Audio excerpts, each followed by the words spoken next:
Bueno, muy buenos días a todos y a todas, toda la comunidad que está interesada en este lanzamiento de la revista Actio, que es la revista de tecnología en diseño, artes fílmicas y comunicación de la Facultad de Artes de la Universidad Nacional Sede de Bogotá, pero que también se ha constituido en una revista intersedes, en donde también tenemos a la Facultad de Arquitectura en Medellín y hemos participado también con Palmira, y pues el propósito de la revista ha sido siempre propiciar ese diálogo interdisciplinar entre las sedes de la Universidad Nacional y por supuesto también con una comunidad internacional, nacional e internacional que trabaja los temas que son los tres ejes rectores de la revista, que son la tecnología como un eje transversal tanto para el diseño, para las artes fílmicas, como para la comunicación visual.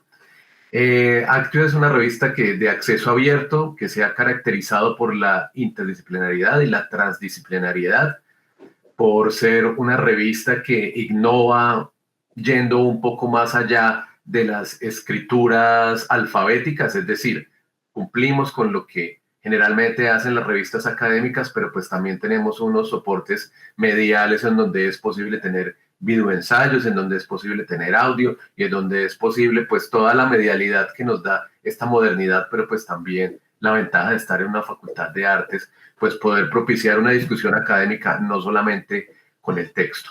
Bueno, en el día de hoy nos reunimos, yo voy a hablar brevemente para darle el paso al editor de este número especial que es el número que tuvimos a finales del año 2025. Es el segundo número del año 2025, el cual lleva como título Arte y Diseño de Proceso y Proceso del Arte y del Diseño. La primera parte, porque habrá una segunda parte, y dentro de toda esta política de apertura de Actio como revista, pues no solamente trabajamos los editores en jefe, que aquí estamos la profesora Karen Lange, el profesor Carlos Caicedo, el profesor Augusto Solórzano, quien también nos colabora, y Lisa Muriel, por supuesto, que también está allí en la ayuda editorial, pero pues abrimos muchas veces números especiales con temas que creemos que son pertinentes de discutir, y pues allí es donde tenemos la colaboración pues de distintos profesores de afuera o profesores de nuestra propia comunidad de la Universidad Nacional de Colombia. En esta oportunidad, para este número de arte y diseño de proceso y proceso del arte y del diseño, pues nos acompaña el profesor Alejandro López, quien pues actualmente se desempeña en la Escuela de Artes Plásticas de la Universidad Nacional de Colombia, sede Bogotá. Antes estaba en la sede de La Paz, y pues en un diálogo que fuimos teniendo con él, pues él nos llamó la atención pues que quería un poco propiciar un diálogo en estos temas, y pues hizo el ejercicio editorial de acompañar y de obviamente lo que hace un editor, que es seleccionar los artículos y contactar autores y pues de alguna manera generar un espacio, una comunidad para que la gente empiece a discutir sobre esto. Entonces pues yo quiero darle un agradecimiento muy especial de parte de la revista y de todos los coeditores al profesor Alejandro, y darle la palabra para que presente el número, para que presente este número. Entonces, profesor Alejandro, bienvenido. Buenos días, muchas gracias, profe. Muchas gracias también a todas las personas que atienden. Le quiero también agradecer al Comité Editorial de Actio por la invitación que me realizaron para realizar esta edición, y por supuesto también a las personas que nos colaboraron con sus artículos muy valiosos. Aquí veo que está el profesor Manuel, entre las personas que están presentes. No sé si el maestro Felipe estará por ahí también. Entonces a ellos les extiendo un agradecimiento muy especial. Como mencionaba el profe Luis, para este número especial, yo me enfoqué, la propuesta fue enfocarme en el proceso de la creación. Muchas veces, esto surge porque muchas veces nosotros, pues por lo menos, se puede pecar como profesores de no trabajar tanto el proceso y la metodología como es debido. De hecho, muchas veces encontramos clases que han abolido esto del pensamiento que deben tener sus estudiantes con relación a las metodologías que tienen de trabajo. Es decir, en algunas clases inclusive se ve que las dinámicas pedagógicas dan por sentado los procesos de creación. Me refiero, por ejemplo, para dar un ejemplo, por ejemplo, cuando se trabaja en cine, en ficción, muchas veces de una vez se propone como proceso preproducción, producción, postproducción. Para la preproducción ya se presenta un guión con muchas veces con ciertos parámetros definidos, 1 minuto por página, así se escribe la escaleta. Entonces, pues este tipo de restricciones también provoca que haya restricción en lo que es la creación. Si nosotros nos referimos y vemos, por ejemplo, el trabajo de Einstein, este gran cineasta, él trabajaba con partituras, por ejemplo, para realizar sus trabajos. ¿Sí? Entonces ya esas dinámicas que se han absorbido hoy día en las escuelas de artes, digamos, muchas veces los precursores no las tenían, sino, digamos, por cuestiones de producción, para hacer las cosas más ágiles, se han asumido como ciertas y no se permite ese cuestionamiento.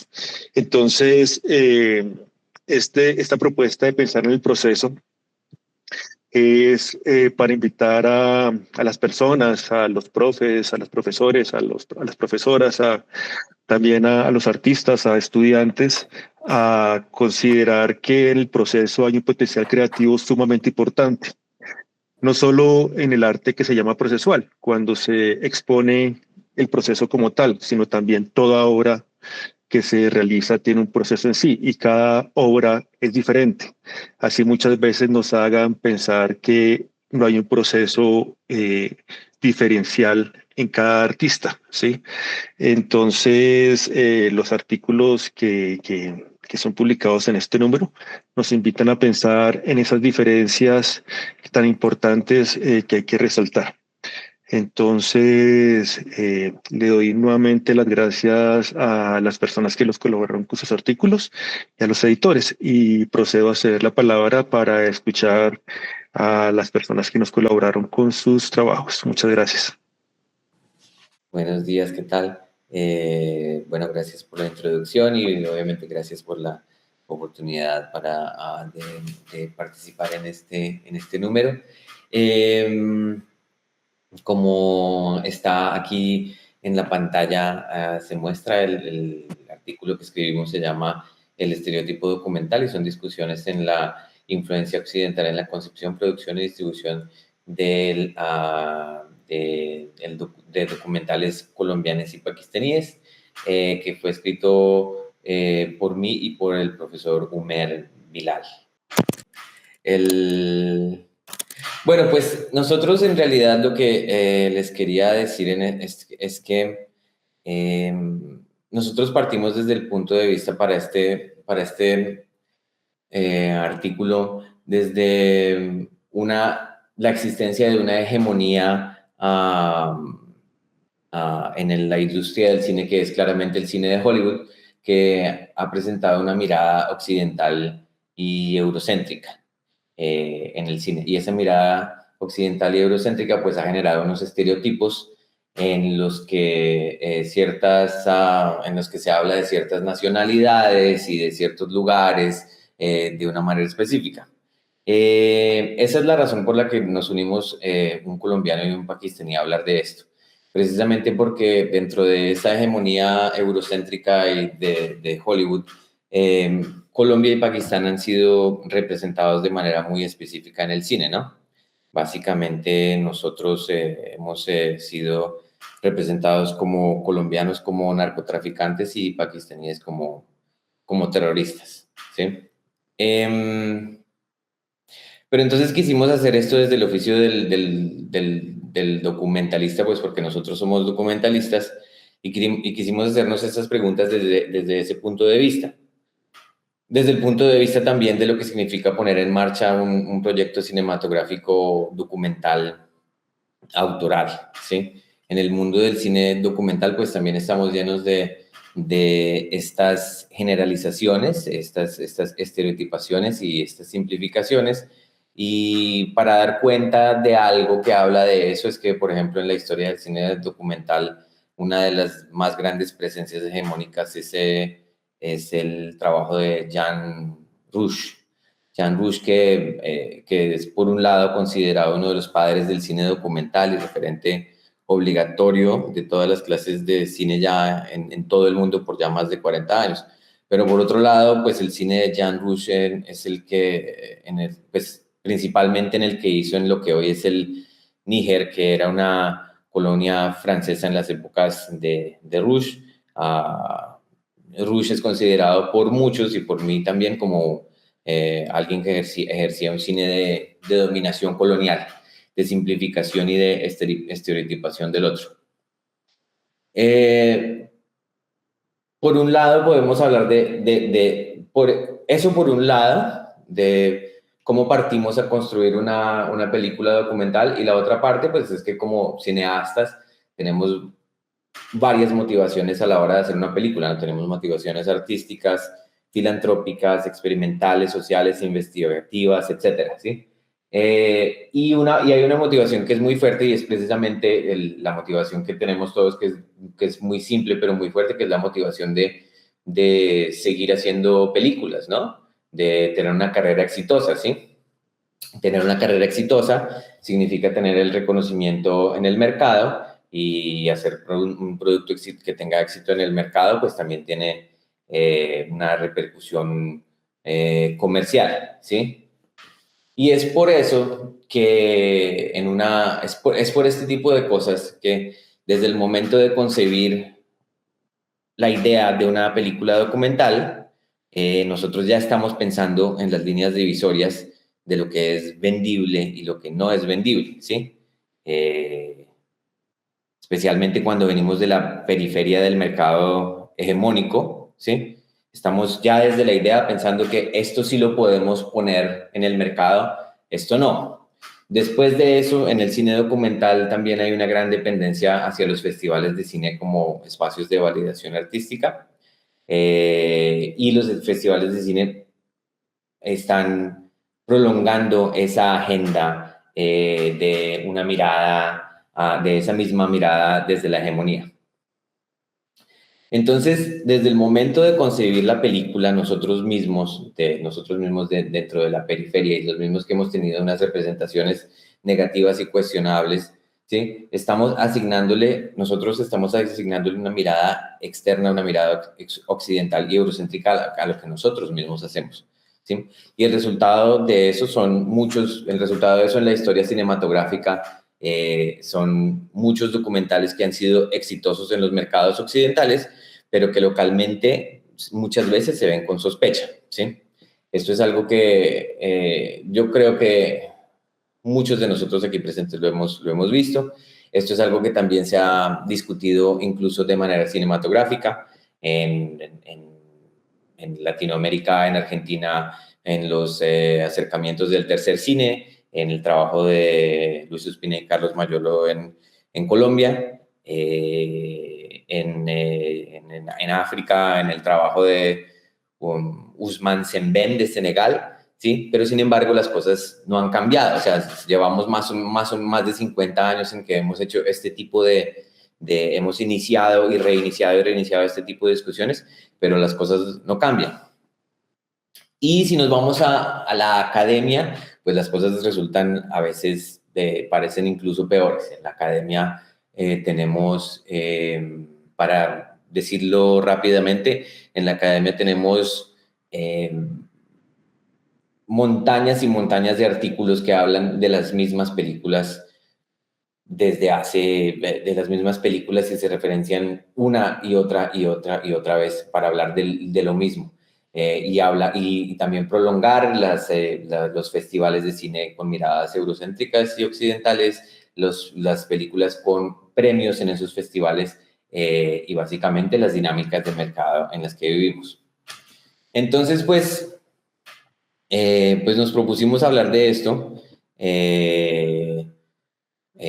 con documentalistas pakistaníes y colombianos, y bueno, precisamente pakistaníes y colombianos porque nosotros los autores del artículo pues somos correspondientemente de Pakistán y de Colombia.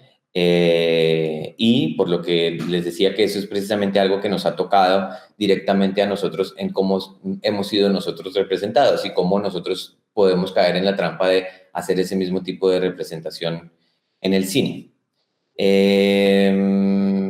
La pregunta que nos hicimos al momento de iniciar esto fue hasta dónde nosotros y hasta dónde los otros documentalistas han pensado en estas cosas.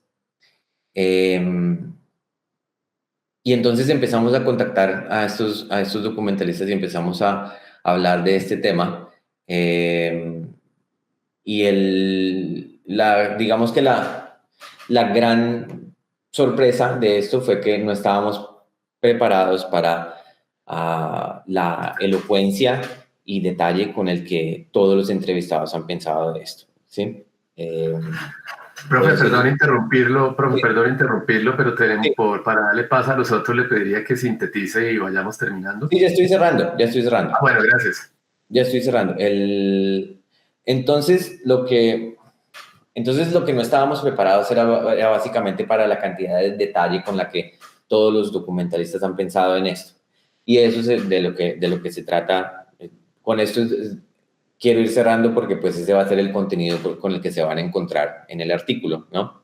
Con todas las opiniones desde puntos de vista políticos, desde puntos de vista filosóficos, desde puntos de vista comerciales, desde puntos de vista de movilización ciudadana, de cuáles son las diferencias que tenemos con las hegemonías, ¿sí? Y de cómo podemos atacarlas y cómo podemos enfrentarlas. Y la idea de todo esto era claramente poder hablar con quienes son las personas que generan la materia prima, ¿sí? Que son las películas, que son las que van a ser analizadas en algún momento, ya sea para bien o para mal. Y bueno, muchísimas gracias. Espero que lean el artículo y si es posible, poder recibir incluso su retroalimentación. Bueno, muchas gracias, profe. Damos paso entonces al siguiente, que es de Felipe Moreno, Traición, Automatismo. Bueno, buenos días. Bueno, primero pues les agradezco pues la oportunidad de que consideraran y publicaran mi artículo. Traición, Automatismo y Error. Esta es una reflexión sobre fotografía. Entonces les voy a hablar un poco sobre mí. Antes de pensar en fotografía, yo la viví como una experiencia con total libertad. Muchos años atrás, en la época del colegio, cuando era únicamente analógica. Entonces, pues, fue una experiencia muy enriquecedora. Disfrutaba mucho revelar los rollos, disfrutaba mucho ampliar las fotografías en el cuarto oscuro. Entonces, pues, desde muy temprana edad tuve este contacto muy libre con la fotografía. Después, en mi formación como publicista, descubrí la función un poco más descriptiva de la fotografía, orientada hacia un fin específico, ¿no? Siguiendo objetivos de mercadeo, pero para mí fue una forma de expresarme, una forma de conectar con mis deseos, de autoconocimiento, para conocerme, para saber quién realmente era yo. Entonces, después de finalizar el pregrado y de trabajar un tiempo en el medio audiovisual, decidí hacer un viaje por Sudamérica con mi cámara y ahí pues exploré intensamente este medio. Unos años después hice una maestría en artes visuales y escribí sobre fotografía. Entonces este artículo pues está basado como en esta disertación de maestría, ¿no? Entonces entrando un poquito ya en el artículo. Entonces, estos son tres términos que orientan este trabajo. Es una herramienta teórica que no debe ser considerada como una estructura rígida, ni una teoría que pretenda como fijar o cristalizar un pensamiento sobre fotografía. Por el contrario, se trata de poner en movimiento el pensamiento y la práctica con el fin de desestabilizar ideas rígidas, categorías estériles, ¿no? Como pues retrato, bodegón, en fin. desestabilizar un poco esto y expandirlo un poco más allá de una descripción literal, ir un poco más allá de lo visible, a una dimensión táctil, como donde la imagen es capaz de tocar, es capaz de tocarme, es capaz de tocar en el territorio de los afectos. Entonces, la palabra traición problematiza las relaciones entre ver, sentir y representar. Las fotografías nos presentan algo que no es más el objeto fotografiado, ¿no? El objeto desaparece de nuestra mirada y se hace invisible. Entonces, en un intento por representar el objeto, la fotografía lo que hace es alejarlo de sí mismo y lo que presenta realmente es como una ausencia. Entonces, el mundo se revela de forma inesperada, fragmentada, intensificada y contradictoria, como es el propio sujeto. Entonces, es necesario traicionar los conceptos, traicionar la razón, traicionar la técnica para conservar o recuperar esa fuerza transformadora de la fotografía. La segunda palabra, automatismo, es una palabra que apunta a un momento de ruptura en la historia de la fotografía, donde se analizan los procedimientos surrealistas que le permiten a la fotografía adquirir nuevos significados más allá de la función descriptiva. Históricamente, este movimiento surrealista se interesó por cuestionar el medio de la fotografía, criticando abordajes más formalistas, donde el valor de la fotografía radicaba como en la precisión y la belleza en la que la realidad era representada. Entonces, pues, este momento acercó la fotografía, es un momento de ruptura, se pasó como de la fotografía moderna a lo contemporáneo, entonces acercó la fotografía al arte. Ellos estaban informados por el psicoanálisis y anhelaban usar la fotografía debido a su potencial expresivo para explorar la irrealidad, el mundo de los sueños e intentar liberar el poder imaginativo y creativo del inconsciente. Y la tercera palabra, error. Esta palabra también apunta como a la errancia de los sentidos y del pensamiento, a ese movimiento al que me refería anteriormente, como potencia para recrear el mundo en lo contemporáneo. Entonces el error es como una actitud crítica, antirracional frente a la fotografía. Entonces pues se levantan preguntas como si el error tendrá un lugar dentro de la práctica artística contemporánea. ¿Qué será errar hoy? O puede ser una forma de desorganizar, de significar o de formalizar. Entonces, trabajar con el error también puede ser una propuesta artística que reivindica el valor de lo accidental y un poco cuestiona esa noción de autor, ¿no? tan presente en la modernidad, permitiendo que el azar tome lugar de la propia imaginación creativa. Entonces, esto quiere decir como ceder un poco al control, ¿no? Al control de las ideas que originan la obra para abrir un espacio donde lo inesperado tome forma. Sería un espacio como de errancia para deshacer hábitos de creación o caminos conocidos. El error no se debe convertir como en un concepto, es pensado como acción. Es un camino o ruta donde se producen cruces y se cuestionan certezas. Entonces, en la fotografía, ¿qué sería el error? Sería como entregarse al azar, mantener una abertura interna, desprendiéndose un poco de límites y permitirse la experimentación, trabajando con las condiciones que se presentan, con los encuentros que surgen, inclusive, y más importante, con el propio deseo. Entonces, pues, la pregunta que permea estos 3 capítulos y la reflexión a que los invito es cómo continuar haciendo fotos hoy en día, ¿no? En este mundo donde las imágenes, el flujo de imágenes no acaba nunca, cada vez más rápido y más veloz. Entonces, pues, es importante preguntarse ¿qué es una fotografía en realidad, ¿no? ¿Cómo seguir haciendo fotos que de verdad tengan como una relevancia y no sean parte como de este flujo de imágenes? Entonces, pues, la propuesta es conectar con nuestro deseo, conectar con el deseo del otro y de esta forma crear ese espacio de conexión donde se produzcan estos cruces entre el artista, el espectador y la imagen. Entonces, pues, más o menos de esto se trata el artículo. También los invito a que lo lean y pues ojalá esto genere una reflexión más profunda sobre la fotografía hoy en día. Bueno, entonces pues eso sería un poco el texto. Les agradezco mucho, muchas gracias y buen día. Bueno, muchas gracias Felipe por esas importantes reflexiones que yo creo que son muy importantes pues como para el propósito del número y para el arte en general, ¿no? Y para lo procesual.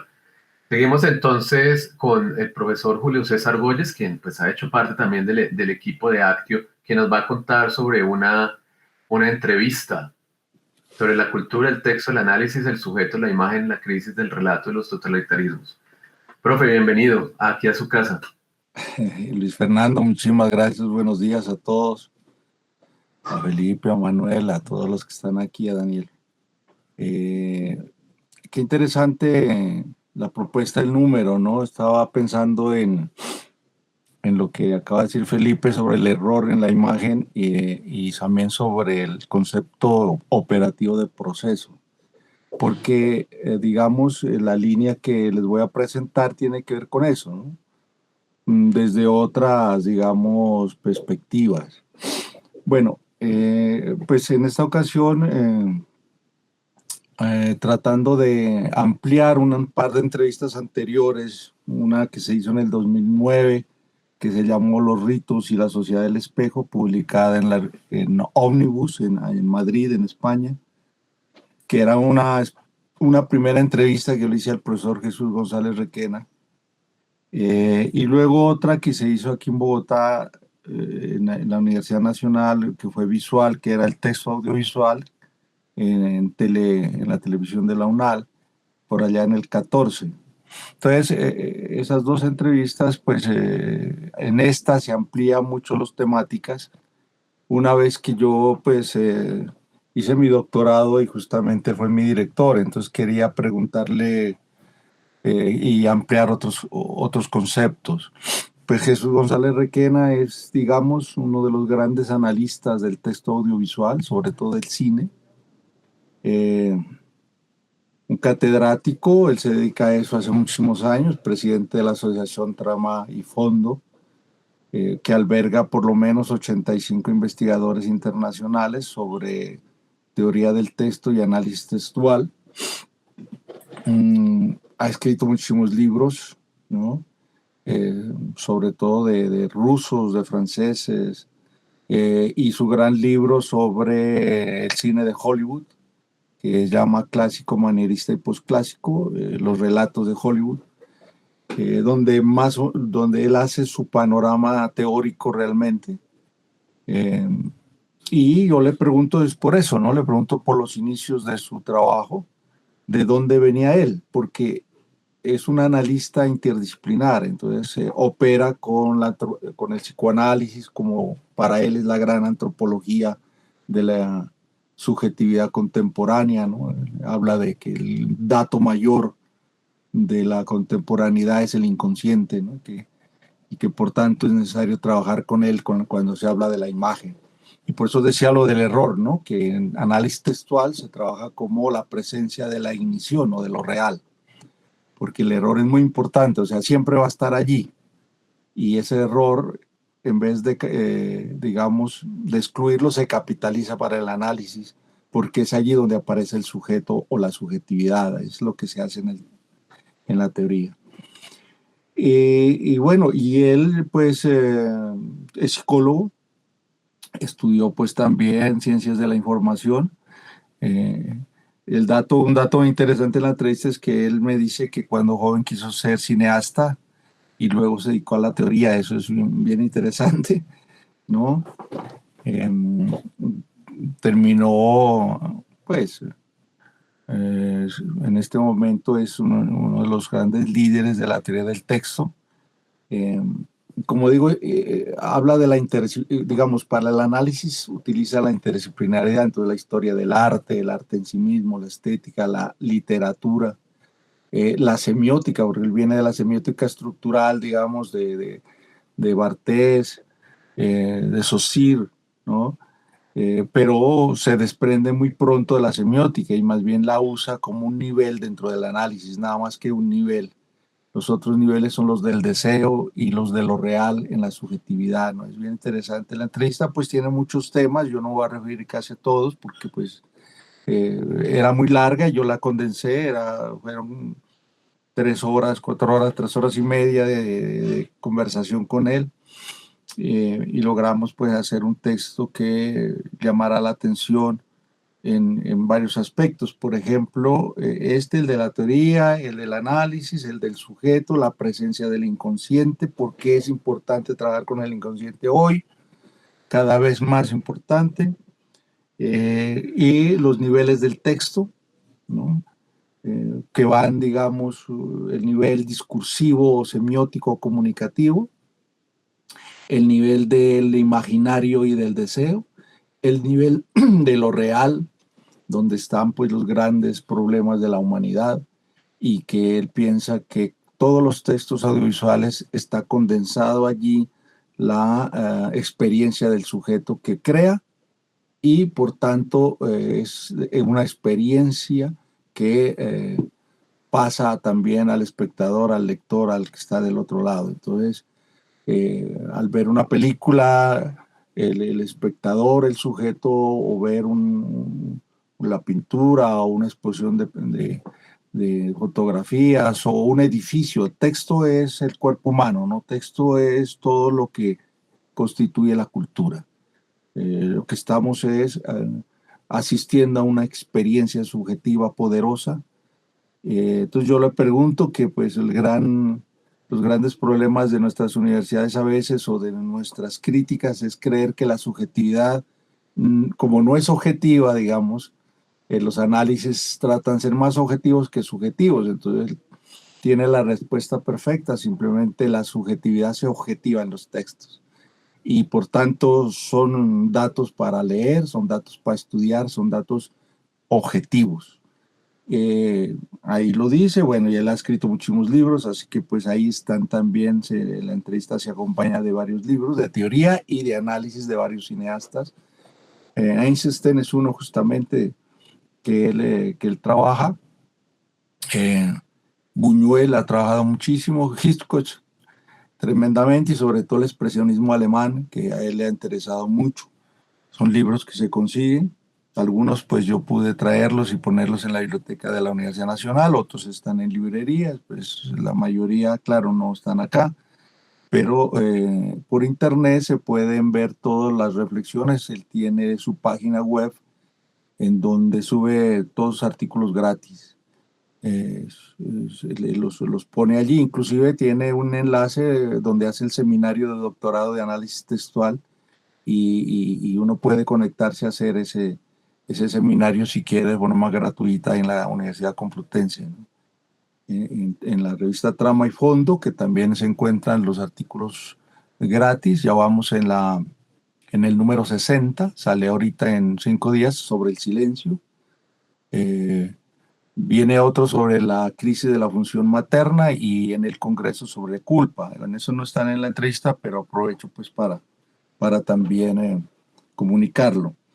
Entonces eso, y luego pues hablamos por la crisis del inconsciente, porque digamos lo que hay es lo que él llama una crisis del poblamiento del inconsciente. Es que la diferencia, él es muy freudiano antes que lacaniano, entonces, pero él considera que con Freud, él dice que Lacan no leyó muy bien ciertas cosas freudianas y que para Freud el inconsciente hay que crearlo, no es un dato de la naturaleza, sino un dato cultural. Eso es maravilloso para trabajar con el audiovisual y la imagen, ¿no? Es un dato que se crea, ¿sí? Cómo los textos crean, pueblan el inconsciente de los sujetos.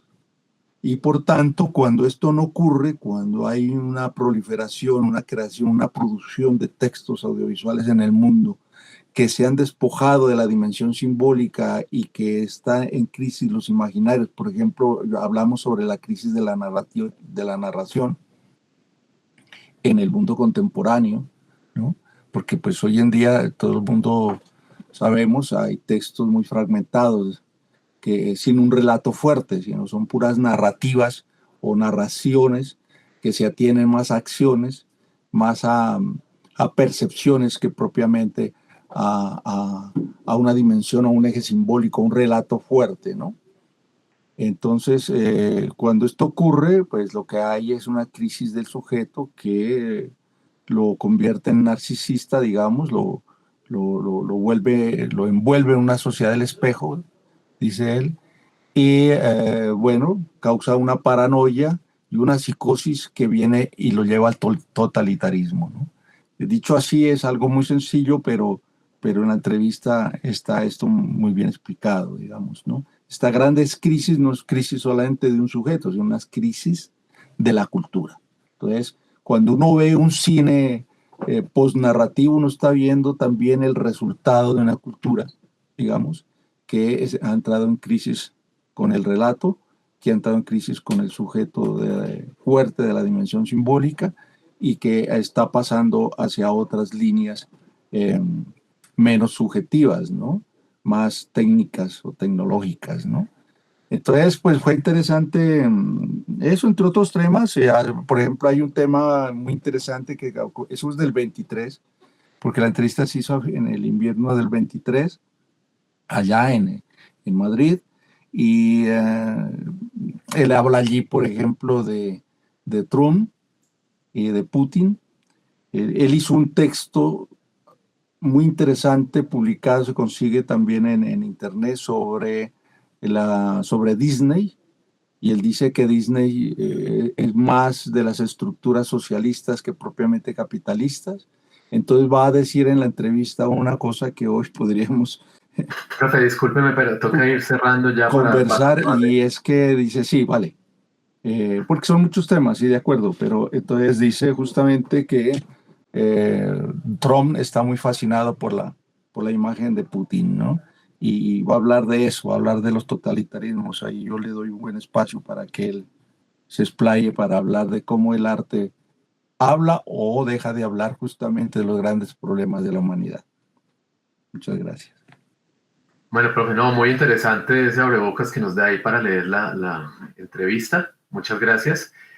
Ahora lo que viene pues en la propuesta de lo que hacemos el día de hoy es un pequeño debate. No sé si Alejandro, como editor, quieras propiciar un poco una discusión de 10 minutos con preguntas de todas las personas o temas transversales que alguien quiera tratar. No sé, escucho propuestas. Bueno, yo sí quería, hubo algo que me llamó la atención, tanto de todas las intervenciones, por supuesto, pero quisiera como hilarlas un poco y pues saber qué pensaban todos los autores. Y es lo siguiente, Alejandro proponía un poco, pues yo también estando en la escuela de cine, estamos teniendo esa crisis un poco procesual, que todos los trabajos de grado, por ejemplo, han sido concebidos como una linealidad, es decir, como que primero se rueda cuando hay un guión ya escrito en una preproducción, luego hay una producción que es donde se rueda y luego una postproducción que es donde ya se termina todo. Sin embargo, pues eso corresponde a una linealidad que yo diría que ya es anacrónica, pues porque ya lo digital pues hace que uno no haga películas así, ¿no? Pero bueno, y supongo que así hay muchos procesos, y yo lo que quería era un poquito combinar con este par de conceptos que nos traen. Por ejemplo, Felipe, lo del error, a mí me parece que lo del error también se puede considerar como una forma de romper esa linealidad, número uno, y un poco con lo que nos comentaban al principio sobre, pues como sobre la colonialidad, ¿no? Es decir, cómo de alguna manera, pues Manuel nos comentaba sobre tanto esta percepción del documental colombiano y del documental pakistaní. Entonces yo pensaba que esa linealidad pues también se refleja, es una herencia colonial, ¿no? Como pensar estas cosas en secuencia. Entonces quisiera como poner eso allí en discusión como error, colonialidad y error como una forma de romper esa linealidad. No sé qué piensen al respecto. Perdón, el profe Manuel encendió la cámara, así que le voy a dar a él primero la palabra. Porque es que en realidad, digamos, mi intervención, bueno, primero muchísimas gracias a los autores por estar acá. Siempre es para mí un gusto como coeditora, pues ver esas posibilidades que se dan, esa generación, ese romper finalmente que hacemos en la revista con unos formatos un poco diferentes. Pero digamos que mi comentario venía un poquito a la conexión con diseño. Ustedes saben, yo soy diseñadora, ¿sí?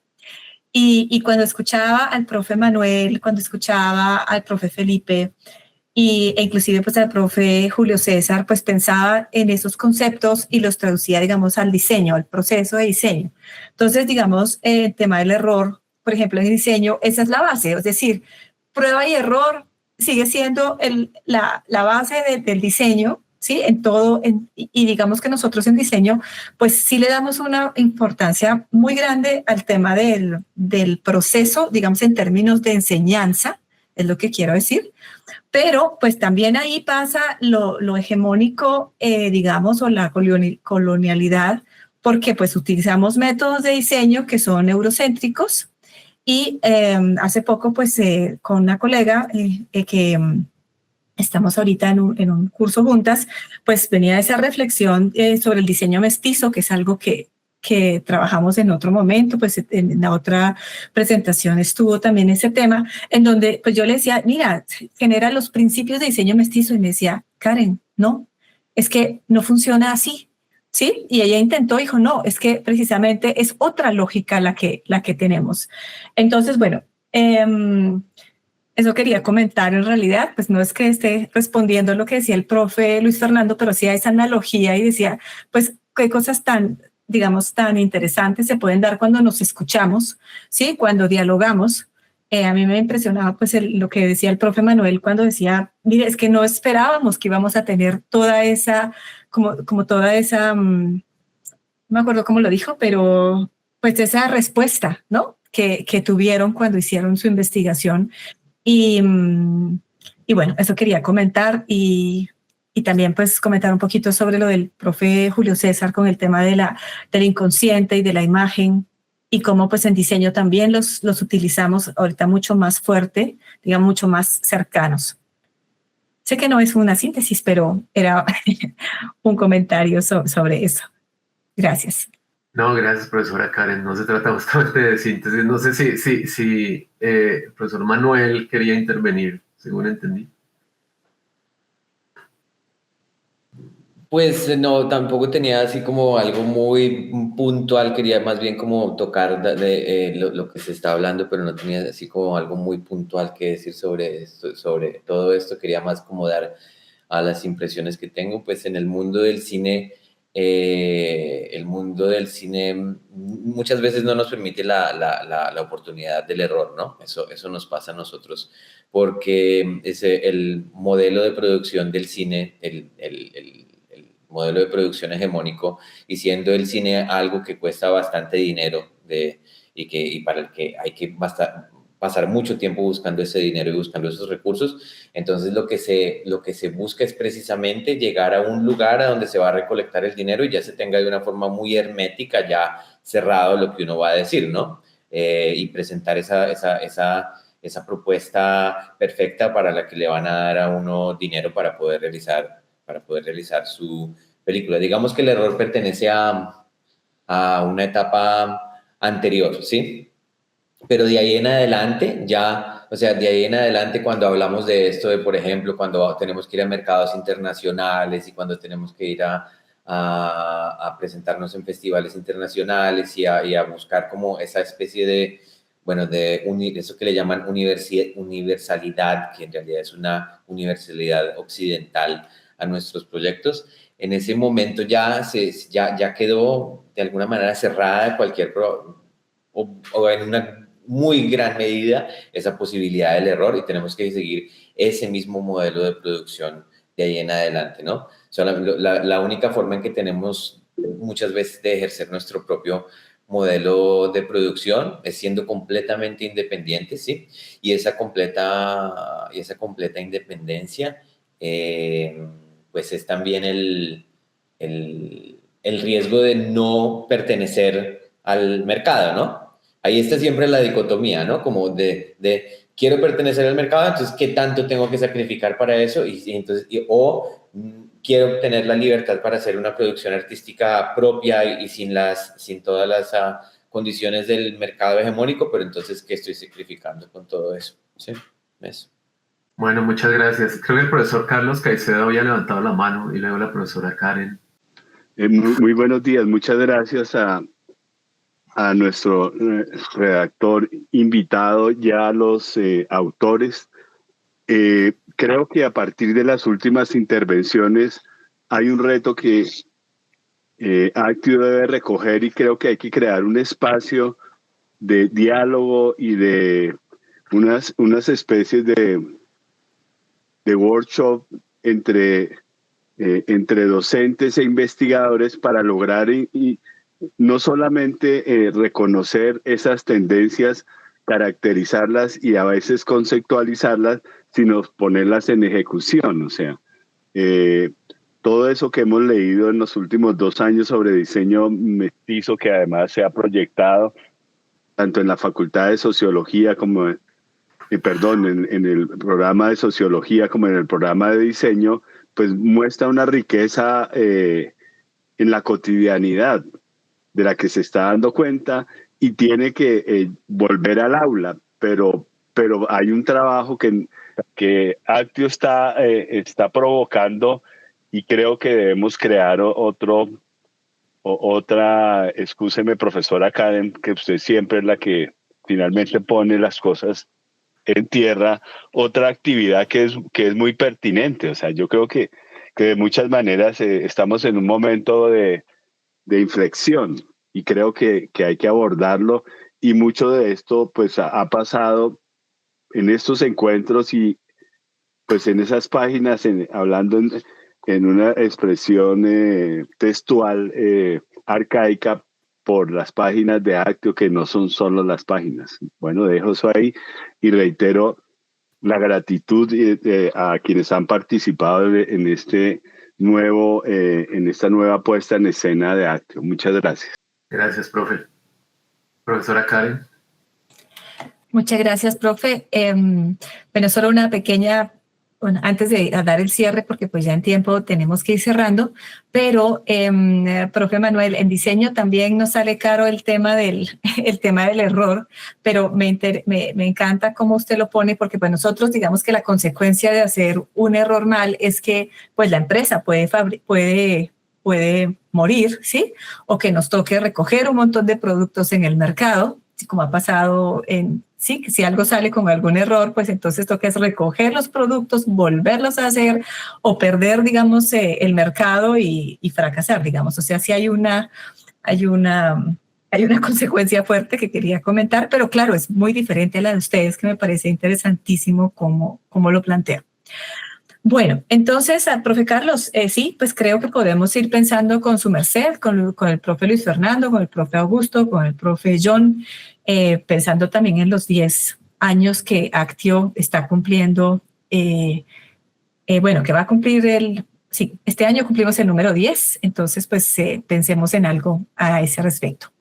Para ir cerrando, digamos, en este número también tenemos otros artículos que vemos ahorita en pantalla. Están las iconografías medusantes, reflexiones sobre escenarios de inmovilidad y otras teatralidades oscuras en tiempos de solipsismo, de Jorge Luis Dutra Soledad.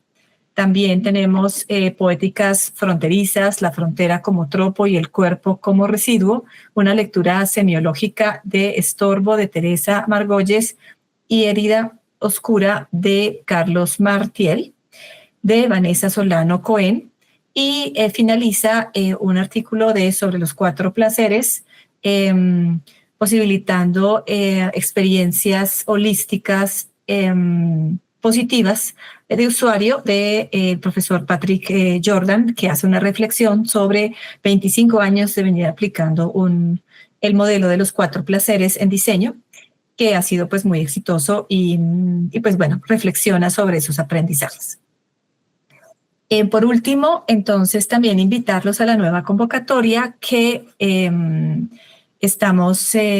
ya lanzamos, que se titula Construir inter y transdisciplina. Enfoques metodológicos para la colaboración entre saberes en el diseño, las artes y la comunicación visual. Fíjense que es como una continuación de alguna forma de la discusión que hemos tenido ahorita. Y entonces es una colaboración que estamos también haciendo con la profesora Angélica Pacheco de la Universidad de Viña del Mar, con quien ya hicimos una colaboración antes. Y bueno, por tiempo creo que no voy a leerla como tal, pero pues ustedes la pueden consultar en la página web. Lisa, si puedes pasar si quieres a las áreas como tal, seguir a la... Exacto, gracias. Entonces, pues aquí ponemos algunos subtemas como para invitarlos. No quiere decir que sean exclusivos, pero entonces si hablamos, digamos, del diseño, pues estamos hablando de procesos de diseño interdisciplinares en contextos locales e internacionales, metodologías de diseño en diálogo con otros campos del saber, desafíos éticos, políticos y territoriales en el diseño transdisciplinar. En las artes tenemos pues las prácticas artísticas, transdisciplinares y colaborativas, procesos creativos que cruzan lenguajes, disciplinas y contextos culturales, creación artística y territorio en escenarios transnacionales. Entonces, bueno, son simplemente algunas de las ideas que tenemos para esto en comunicación visual, metodologías transdisciplinares en comunicación visual, periodismo y narrativas contemporáneas, prácticas comunicacionales híbridas y transmedia en contextos interculturales, comunicación y creación y desafíos sociales contemporáneos desde una perspectiva comparada y, por supuesto, todas las transversalidades que surgen de esta posibilidad, que finalmente es digamos, de reflexionar sobre lo inter y transdisciplinar, que es pues lo que hacemos todo el tiempo. Por lo menos en diseño, el diseño, la mejor definición de un diseñador es que es un especialista en generalidades. Es decir, sabemos esto de un montón de cosas, pero eso nos hace buenos integradores, ¿sí? Y entonces, bueno, no sé cómo sea, pues en el cine, también pues en el cine, pues claro, eso es totalmente transdisciplinar, diría yo, desde mi conocimiento, y lo mismo pues pasa, creo yo, en otras áreas, en las artes también. Entonces, bueno, pues lanzar esta invitación para que pues también pues nos sigan leyendo y dialogando y generando esos vínculos que creo que es lo más lindo en la parte académica, o sea, escucharnos, leernos y crecer juntos. Profe Luis Fernando, no sé si usted quiera cerrar. Muchísimas gracias. Bueno, no, muchas gracias, profesora Karen. Y sí, pues sí, invitarles a este número temático también y pues a la revista en general. Pues los números siempre son, así como pasó con el profesor Alejandro López, siempre son una muy buena oportunidad para generar redes, para conocer personas, como para a partir de una temática aglutinante empezar a trazar pues estas redes y mapear qué está pasando en unas áreas de interés, pues que esperamos que siempre sean no solamente actuales, sino que problematicen pues los tres ejes de la revista pues a partir de la tecnología. Entonces, no, no sé si Alejandro quiere dar unas palabras o si no, vamos cerrando. ¿Estás por ahí? O creo que, bueno, pues sí, algo vamos cerrando entonces. Bueno, yo quería agradecerle pues también, pues obviamente de nuevo dale. Ya, sí, es que se había bloqueado el teléfono. No, para cerrar, muchas gracias de nuevo por la invitación al programa, a participar en el número, y de nuevo muchas gracias a las personas que colaboraron con sus textos. Claro que sí, gracias, profesor Alejandro. Y gracias también a los profesores Manuel y Felipe y al profesor Julio César que están acá y a todas las personas que están aquí conectadas. Pues les invitamos a leer el número de Actio, este último número. Ya se está publicando también del otro y a estar pendientes pues de la convocatoria y lo que viene con los eventos y pues con estas publicaciones. Entonces yo creo que cerramos, ¿no? Muchísimas gracias de nuevo a todos y a todas y esperamos vernos en otros espacios, en otras oportunidades. Muchísimas gracias nuevamente, de verdad un placer y un honor estar con ustedes. Muchas gracias, Listo. profe Manuel, profe Felipe, profe Julio César, que ya no está, profe José Alejandro, y a todos los asistentes. Muchas gracias.